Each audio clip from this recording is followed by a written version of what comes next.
Aujourd'hui, on va vous parler de plusieurs questions qu'on rencontre. Quand je dis on, les courtiers, à travers les clients nous posent. Donc, on va essayer de donner des informations pour démystifier certaines questions populaires qu'on rencontre.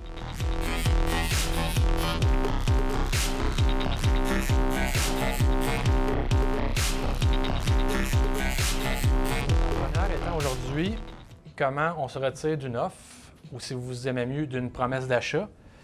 Ce qui est important de comprendre, c'est qu'une promesse d'achat, c'est un document légal.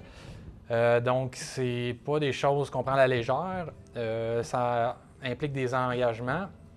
Pour annuler une promesse d'achat, il y a des clauses à cet effet dans une promesse d'achat qui pourraient vous permettre de vous retirer. Par exemple, on peut penser à l'inspection en bâtiment. S'il y a des problèmes, il y a des choses qui font que l'acheteur n'est pas à l'aise. Il pourrait se retirer si vraiment c'est significatif. On pourrait penser à des problèmes électriques majeurs ou des problèmes de moisissure ou quelque chose de significatif qui pourrait faire en sorte que l'acheteur pense que la maison ne vaut pas ce qu'il a offert dessus ou ne lui inspire plus confiance.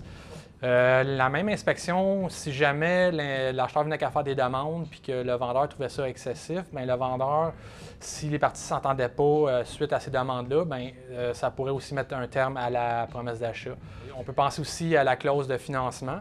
Donc, si l'acheteur se faisait refuser son financement à différentes institutions financières avec lettre à l'appui, bien, ça mettrait un terme, encore une fois, à la promesse d'achat. Il y a d'autres clauses, comme des fois, on va voir la clause de document, il y a des clauses de test, des fois d'eau potable, de fosse septique, d'autres sortes d'expertise. Donc, toutes ces clauses-là sont faites en sorte que s'il y a une problématique, habituellement, on peut se retirer de l'offre et mettre un terme à la promesse d'achat. Pour ce qui est du vendeur, il n'y a pas vraiment de façon, à moins que, comme je vous dis, que ce soit les demandes de l'acheteur qui soient trop grandes et qu'on ne vienne pas à une entente entre les parties. Sinon, si jamais une des clauses dans la promesse d'achat se rend à terme, c'est-à-dire qu'elle n'est pas complétée avant l'expiration de celle-ci, parce qu'habituellement, les clauses ont toutes un délai pour se réaliser, à ce moment-là, le vendeur aurait une opportunité, si jamais il voulait mettre un terme à la promesse d'achat, du moment que ça expire une des clauses, il pourrait, c'est-à-dire le délai le plus long de toutes les clauses, une fois qu'ils sont toutes expirées, il pourrait dire « je ne prolonge pas » et mettre un terme, rendre la promesse d'achat nulle et non avenue. Il peut y avoir une nuance, on parle de propriété neuve, en ce sens que quand on fait une promesse d'achat pour une propriété neuve, des fois on va le faire avec une promesse d'achat avec un courtier, mais éventuellement il faut passer par les documents légaux de propriété neuve au Québec, c'est-à-dire les documents de la PCHQ ou de la GCR.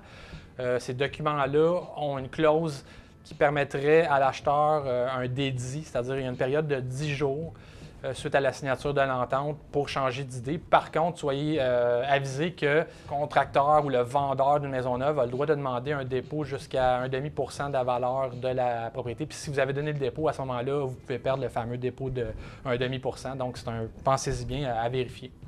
Il y a d'autres façons au niveau légal qui peut mettre un terme à une promesse d'achat. Par exemple, la promesse d'achat étant signée, si elle n'a pas été livrée au vendeur, à ce moment-là, l'acheteur aurait le droit de demander, là, tant que ça n'a pas été livré en main propre au vendeur, il aurait le droit légalement de mettre un terme à sa promesse d'achat.